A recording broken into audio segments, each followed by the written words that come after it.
notre économie évolue. Autrefois, les structures ne changeaient que lentement. Aujourd'hui, les nouvelles technologies et des changements globaux sont à l'origine de la mutation toujours plus rapide. Tandis que dans des secteurs émergents, la demande de spécialistes ne cesse d'augmenter, elle est en recul dans d'autres. Au cours de leur carrière professionnelle, les collaborateurs se développent en général en suivant des cours de formation continue dans leur secteur professionnel. Mais que se passe-t-il si une personne souhaite passer dans un tout autre secteur professionnel ou que l'évolution économique l'y contraint? Certes, des changements de profession sont possibles aujourd'hui déjà. Cependant, beaucoup de personnes adultes n'ont pas les moyens de le faire. La raison est qu'en plus des coûts de formation, elles doivent aussi financer leurs coûts de la vie, sans soutien financier. Par conséquent, une mobilité judicieuse entre les secteurs professionnels n'a pas lieu, tant au niveau personnel qu'économique. Si des adultes décident de changer de métier sans reconversion adéquate, ils doivent souvent se contenter d'un emploi aux qualifications moindres. À partir de ce moment-là, ils auront de la peine à se développer en raison de leurs qualifications insuffisantes.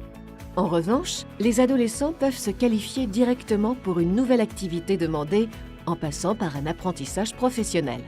La conséquence, le potentiel de travail des personnes adultes ne peut pas être exploité.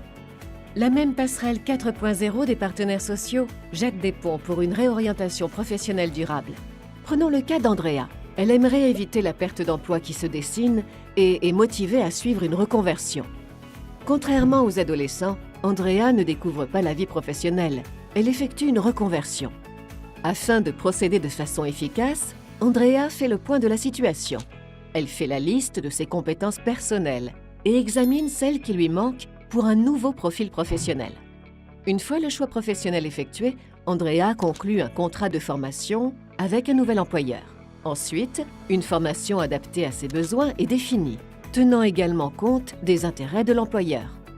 Andrea se lance donc dans un nouveau secteur professionnel. Grâce à la formation duale, elle reste active dans son métier.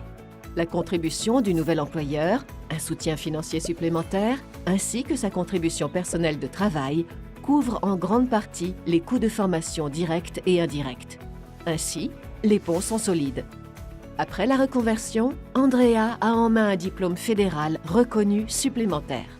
Étant donné que pendant sa reconversion, elle a accumulé de l'expérience de la branche, elle peut travailler directement en tant que spécialiste.